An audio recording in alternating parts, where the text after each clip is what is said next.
hottest topic going is Kevin Durant think he should be mentioned amongst the GOATs. He should. I mean, if we got the best of him, he should have been. I'm not like most people. I mean, I know he got called a bus rider by Charles Barkley and Shaq with Golden State. I look at it differently, though. That was his apex. Yeah, I know Steph Curry changed the course of basketball, and Steph Curry then forever changed the NBA. However, those two together were lethal. Those two together, to me, pardon me, were as alpha as Shaq and Kobe. I ain't stutter.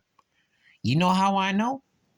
Because LeBron James, every year when they'd have to play them, he's like, oh, he's sweating it. He dogged it. He dodged it. He did not want to have to face that heater that was out there.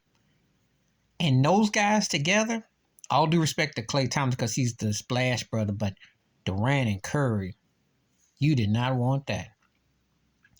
But he hasn't done anything without Steph. He hasn't shown any leadership. He was a pinky toe from beating Milwaukee.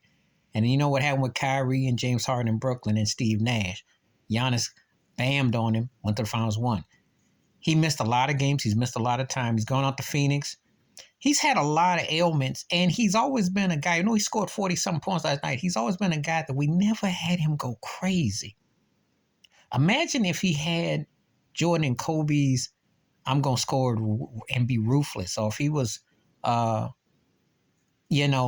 about Allen Iverson.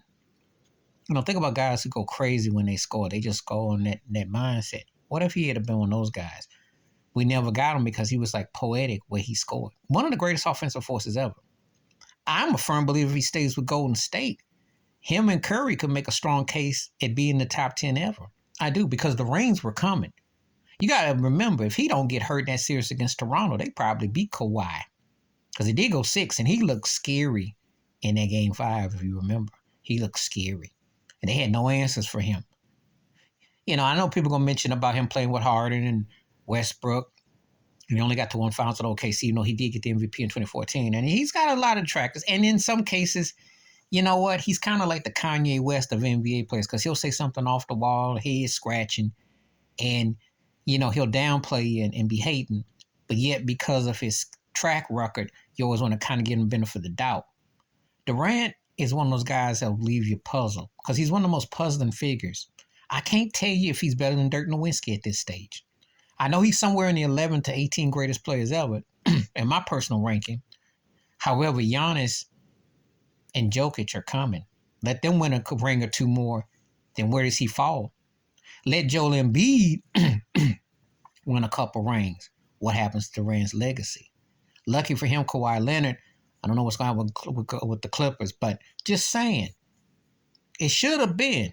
We should have been, because as an offensive force, and State and Golden State, it could have been like Deion Sanders leaving Frisco going to Dallas. See, in other sports, you don't get held up for jumping on a successful situation. But the NBA, my friend, somehow that works against you teaming up.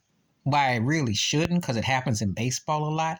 And when Pete Rose went to the Phillies and they won the World Series in 1980, how many people were like, oh, he had to go with Mike Schmidt and Steve Carlton and them and win, No, he went to Philly and he won. You don't hold it the same in other sports like you do, even in the NFL. No one's going to hold it against you in the NFL with teaming up to win. They just don't. But in the NBA, it's held to a different standard. That is a video in itself.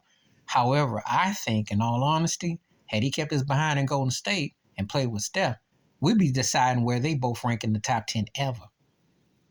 As to now, Steph's top 10, Durant ain't getting there unless he can win a ring in Phoenix, and that don't look likely. So that's how much that fell off. But he could have had a compelling case because in Golden State, they were stacking up chips. I said, and I'm going to say it again, I ain't stuttering. They've been the most lethal alpha duo since Shaq and Kobe. They played together because LeBron was losing his hair. And remember, he was trying to find hair from other parts of his body to put on top because he did not want none of that. He did not want none of that. And Durant looked scary in Golden State. He was like being in a cool atmosphere with the right suit on, the right light on. He wasn't sweating in Golden State. He was very smooth and posh and cool. Please hit like, subscribe, welcome thoughts, comments, and I do respond. Thank you. Wash your hands, keep your mind clear, watch out for nothing. Share if you like. I'm out. Peace.